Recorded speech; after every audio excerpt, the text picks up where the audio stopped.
ini sudah kosong lama, Mas. Hah? Mana mungkin, Pak? Iya, pemilik rumah ini sudah meninggal dunia. Lalu keluarganya pindah, dan rumah ini sudah kosong sejak lama.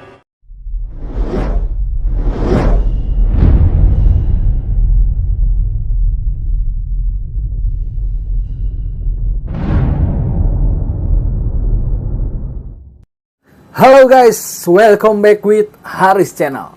Kali ini saya akan menceritakan sebuah kisah di mana seorang driver ojek online yang mengalami hal mistis ketika mengantarkan pesanannya. Biar teman-teman gak penasaran, kita langsung saja mulai kisahnya. Kisah pun Dimulai.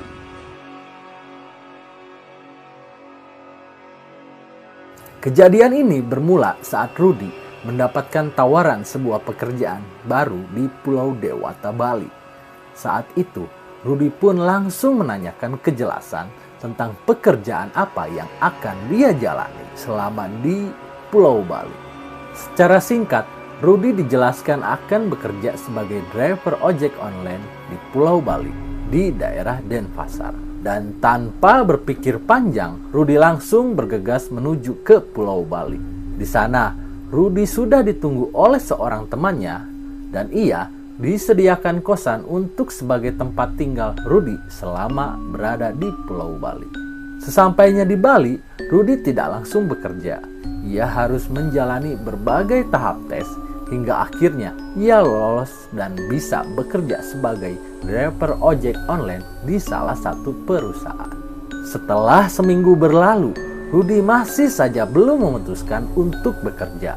Di sana, Rudy hanya berkeliling Denpasar sambil menghafalkan ruas-ruas jalan di daerah sana. Setelah hafal, Rudy memulai pekerjaannya dengan mengantar salah satu mahasiswa dari universitas di sana.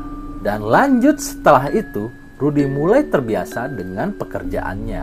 Hingga suatu hari, Rudy mendapatkan orderan makanan di mana orderan tersebut berjumlah sangat banyak. Setelah makanannya selesai dipesan, Rudy pun akhirnya langsung bergegas mengantarkan makanan itu ke tempat tujuan. Jalan demi jalan telah dia lalui, hingga akhirnya tempat yang dituju telah ditemukan. Namun, anehnya, ternyata tempat tujuan orderan itu adalah sebuah rumah kosong. Karena takut ada hal yang tidak diinginkan, tanpa basa-basi, Rudy langsung memutar balik motornya. Rudy memacu motornya lebih cepat dari sebelumnya dan ia memutuskan langsung kembali ke kosannya. Sesampainya di kosan, Rudy dengan sukarela memberikan makanan tadi ke temannya. Banyak sekali, Ruth, makanannya. Iya, barusan dapat orderan fiktif. Masa alamat tujuannya di rumah kosong? Sehingga pada hari itu, Rudy memutuskan untuk tidak bekerja sementara waktu. Rudy hanya menghabiskan waktunya untuk tidur dan bermain game di kosannya. Dan keesokan harinya, Rudy kembali bekerja karena dirasa hatinya sudah tenang. Hingga sore, semua berjalan lancar, Rudy terus mengaktifkan aplikasinya. Saat azan maghrib tiba, dia mendapatkan orderan makanan lagi.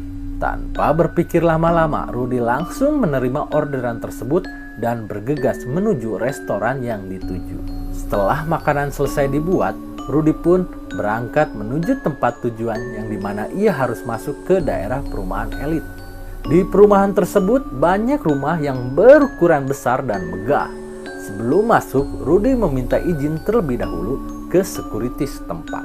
Pak, permisi, minta izin mau mengantarkan makanan di sana. Baik, Mas. Sampean langsung saja ke sana. Rudy pun langsung berangkat ke sana. Alamat tujuan sudah ketemu. Rudy lalu turun dari sepeda motornya. Dia pun memanggil-manggil orang yang ada di dalam rumah tersebut. Karena tidak ada jawaban, akhirnya Rudy melihat sekeliling sambil mencari bel. Rudy lalu berkata, "Sepertinya tidak akan kedengaran jika dipanggil dari sini. Saya akan coba telepon kalau gitu." Sambil mencoba menelepon, akhirnya Rudy menemukan bel di rumahnya di pojok dekat gerbang. Rudy pun lalu menghampiri bel tersebut dan menekannya hingga terdengar suara dari dalam. Lalu telepon Rudy terjawab. Halo Pak, sudah di mana? Ini sudah di depan rumahnya, Mbak. Oh, ya udah Pak, saya keluar dulu. Akhirnya, Rudi mencoba menunggu. Tidak lama Rudi menunggu, si pemilik rumah itu keluar. Ternyata, seorang wanita cantik, sekitar umur 20 tahunan, memakai kaos lengan pendek dan hot pants. Mbak Cici ya? Iya Mas, ini uangnya. Waduh, saya tidak ada kembaliannya, Mbak. Loh, ya udah kalau gitu, saya ambil uang pas dulu ya Mas.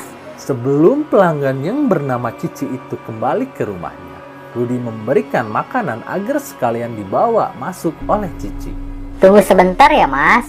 Cici terus berjalan cepat dengan sedikit lari kembali ke rumahnya. Cici sengaja tidak menutup kembali gerbang rumahnya. Sambil menunggu Cici mengambil uang pas, Rudi pun langsung melihat seisi rumah Cici yang sangat bagus. Bagus banget ya rumahnya. Di dalam gerbang terdapat taman dan di tengahnya terdapat air mancur yang sangat indah. Sekitar 15 menit Rudi menunggu, namun Cici masih saja belum keluar. Karena capek berdiri, Rudi memutuskan untuk duduk di sebuah kursi yang terbuat dari semen dan batu bata di dekat gerbang. Dan Rudi sudah menunggu hampir sekitar 30 menit hingga akhirnya Rudi memutuskan untuk memanggil Cici dari luar gerbangnya. Kalau dipikir pakai logika, Rudi sangat percuma memanggil Cici karena kan jaraknya emang jauh dari gerbang ke pintu rumah Cici. Entah mengapa si Rudi ini lupa jika di situ ada bel di rumahnya. Saat Rudi memanggil-manggil nama Cici, tiba-tiba dia dikagetkan oleh security yang menepuk-nepuk pundaknya. Mas, ngapain manggil-manggil orang di dalam sana? Ini Mbak Cici pesan makanan lewat ojol, Pak. Sebentar, masih ini dulu. Akhirnya Rudi berjalan 1-2 langkah dan berada tepat di samping Pak Security tersebut. Mereka semua membelakangi rumah itu. Lalu Pak Security tadi berbisik kepada Rudi. Rumah ini sudah kosong lama, Mas. Hah? Mana mungkin, Pak? Iya, pemilik rumah ini sudah meninggal dunia. Lalu keluarganya pindah. Dan rumah ini sudah kosong sejak lama. Kok bisa, Pak? Tadi itu mbaknya keluar. Dia ngambil makanannya. Karena uang yang dikasihkan nominalnya besar, jadi saya minta diambilkan uang pas saja. Coba sampean lihat ke belakang, Mas. Itu rumah sudah kosong. Rudi lalu menoleh ke belakang. Alangkah kagetnya, ternyata rumah yang tadinya bagus berubah menjadi rumah kosong yang tidak berpenghuni dan tak terurus, di mana ada banyak tumbuhan liar di temboknya. Astagfirullah. Tapi Pak, makanannya tadi dibawa masuk rumah itu juga. Lah, dibawa kemana, Mas? Itu loh, makanannya masih nyantel di motor sampean. Hah? Lalu, tadi itu siapa, Pak? Sudahlah, Mas. Ayo kita ke pos dulu. Mas, tenangin diri di Mas dulu di sana. Akhirnya mereka berjalan ke arah pos yang dimaksud. Saat itu Rudi menuntun motornya karena memang jaraknya hanya beberapa langkah saja. Sesampainya di pos, security itu memberikan segelas air putih kepada Rudi. Lalu dia menceritakan memang banyak kejadian di rumah itu sebelum Rudi.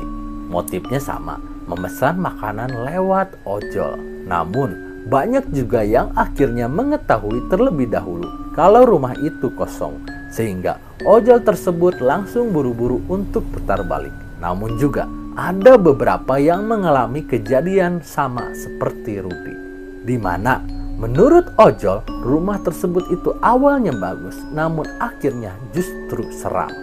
Bahkan ada juga ojol yang mengantarkan pulangnya si Cici ini sampai ke rumah tersebut.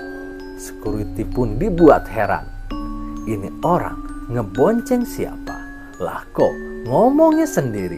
Terus sesampainya di rumah Cici, orang tersebut masih ngobrol sambil tangannya seolah menerima uang cash. Rudi semakin takut dibuat oleh cerita dari security itu. Hingga akhirnya ia cepat-cepat untuk pamit pulang ke kosannya dan menaruh makanan pesanan Cici itu di pos tersebut. Kalau gitu makanan ini buat bapak sama temannya aja ya. Makasih, Mas. Setelah berpamitan, Rudy lalu bergegas pulang ke kosannya dan menceritakan kejadian itu ke teman satu kosannya. Sejak kejadian itu, Rudy pun memutuskan untuk menonaktifkan aplikasi driver ojolnya di malam hari. Berikut akhir kisah dari cerita ini. Agar kita selalu berhati-hati dan jangan lupa untuk selalu berdoa sebelum memulai aktivitas atau pekerjaan. Dan jangan lupa untuk klik subscribe agar teman-teman tidak ketinggalan cerita-cerita seru lainnya. Saya Haris, see you next time.